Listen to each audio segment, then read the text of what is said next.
ಇನ್ನು ಇಡಿ ಪ್ರಕರಣ ಒಂದು ಕಡೆಗೆ ಆದರೆ ಇನ್ನು ಮೂಡಾ ಪ್ರಕರಣ ಕೂಡ ಹೊಸ ತಿರುವನ್ನು ತೆಗೆದುಕೊಳ್ಳುವಂಥ ಸಾಧ್ಯತೆ ಇದೆ. ಇವತ್ತು ಈ ಮೂಡಾ ಪ್ರಕರಣವನ್ನು CBI ತನಿಖೆಗೆ ಕೋರಿ ಒಂದು ಅರ್ಜಿಯನ್ನು ಸಲ್ಲಿಸಲಾಗಿತ್ತು. ಸ್ನೇಹಮಯಿ ಕೃಷ್ಣ ಅವರು ಈ ಅರ್ಜಿಯನ್ನು ಸಲ್ಲಿಕೆ ಮಾಡಿ ಲೋಕಾಯುಕ್ತರು ಸರಿಯಾಗಿ ಕೆಲಸ ಮಾಡ್ತಾ ಇಲ್ಲ, ಅವರಿಂದ ನಾವು ನಿಷ್ಪಕ್ಷಪಾತವಾದಂಥ ಜೊತೆಗೆ ದಕ್ಷವಾದಂಥ ಒಂದು ನ್ಯಾಯಸಮ್ಮತವಾದಂಥ ವರದಿಯನ್ನು ತನಿಖೆಯನ್ನು ನಿರೀಕ್ಷೆ ಮಾಡೋದಕ್ಕೆ ಸಾಧ್ಯವಿಲ್ಲ. ಹೀಗಾಗಿ ಸಂಪೂರ್ಣ ಪ್ರಕರಣವನ್ನು CBI ತನಿಖೆಗೆ ಕೊಡಿ ಅಂತ ಒಂದು ಮನವಿಯನ್ನು ಮಾಡಿದರು.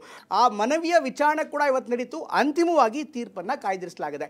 ಹಾಗಾದರೆ ಸ್ನೇಹಮಯಿ ಕೃಷ್ಣ ಪರ ವಕೀಲರು ಯಾವ ವಾದವನ್ನು ಮಂಡಿಸಿದ್ರು, ಸರ್ಕಾರದ ಪರ ಏನು ವಾದ ಆಯಿತು, ಹಾಗೇನೆ ಭೂ ಮಾಲೀಕ ದೇವರಾಜು ಪರ ವಕೀಲರ ವಾದ ಏನಿತ್ತು ನೋಡೋಣ ಬನ್ನಿ ಸ್ಟೋರಿ.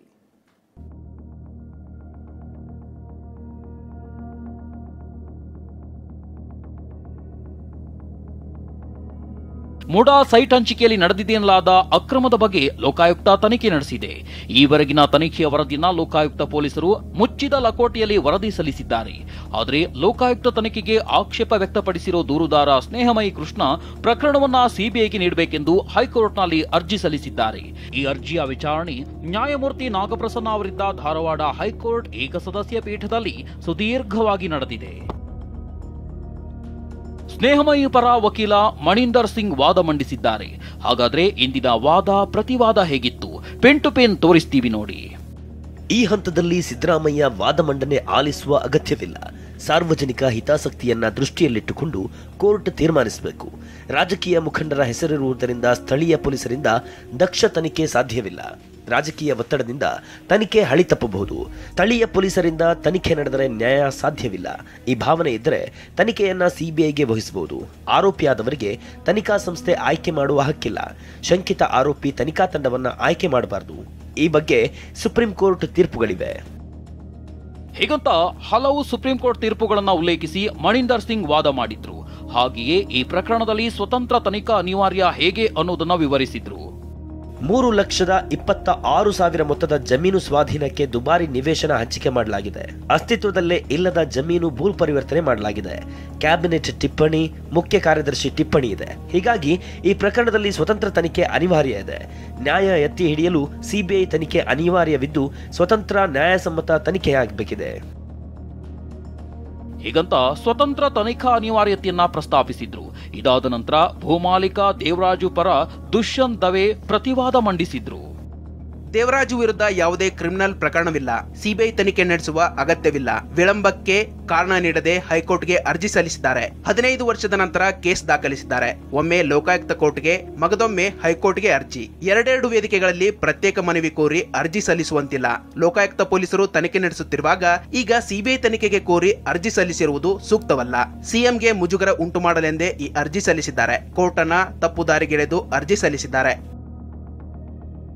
ದುಷ್ಯಂತ್ ದವೆ ಅವರ ವಾದಕ್ಕೆ ಹೈಕೋರ್ಟ್ ನ್ಯಾಯಮೂರ್ತಿ ನಾಗಪ್ರಸನ್ನ ಪ್ರತಿಕ್ರಿಯೆ ನೀಡಿದ್ರು. ಲೋಕಾಯುಕ್ತ ಪೊಲೀಸರು ಈವರೆಗಿನ ತನಿಖಾ ವರದಿ ಸಲ್ಲಿಸಿದ್ದಾರೆ. ಇದನ್ನು ಪರಿಶೀಲಿಸಿ ನಾನು CBI ತನಿಖೆ ಬಗ್ಗೆ ತೀರ್ಮಾನಿಸುತ್ತೇನೆ. ಈಗಾಗಲೇ ವಿಚಾರಣೆಗೊಳಗಾದ ಅಂಶಗಳನ್ನ ಮತ್ತೆ ವಾದಿಸುವ ಅಗತ್ಯವಿಲ್ಲ. ಲೋಕಾಯುಕ್ತ ಪೊಲೀಸರಿಂದ FIR ದಾಖಲಾದ ದಿನವೇ CBI ತನಿಖೆ ಕೋರಿದ್ದೇಕೆ? ಹೀಗಂತ ಹೈಕೋರ್ಟ್ ಪ್ರಶ್ನಿಸಿತು. ಇದಕ್ಕೆ ಪ್ರತಿಕ್ರಿಯಿಸಿದ ದೂರುದಾರರ ಪರ ವಕೀಲ ಮಣಿಂದರ್ ಸಿಂಗ್, ರಿಟ್ ಅರ್ಜಿ ದಾಖಲಾದ ಬಳಿಕ FIR ದಾಖಲಿಸಲಾಗಿದೆ. ರಿಟ್ ಅರ್ಜಿ ದಾಖಲಾಗುವವರೆಗೂ ಪೊಲೀಸರು FIR ದಾಖಲಿಸಿರಲಿಲ್ಲ. ಹೀಗಂತ ಮಣಿಂದರ್ ಸಿಂಗ್ ವಾದ ಮುಗಿಸುತ್ತಿದ್ದಂತೆ ರಾಜ್ಯ ಸರ್ಕಾರದ ಪರ ಹಿರಿಯ ವಕೀಲ ಕಪಿಲ್ ಸಿಬಲ್ ವಾದ ಮಂಡನೆ ಮಾಡಿದ್ರು. ಲೋಕಾಯುಕ್ತ ರಾಜ್ಯ ಸರ್ಕಾರದ ಹಿಡಿತದಲ್ಲಿದೆ ಎಂದಿದ್ದಾರೆ.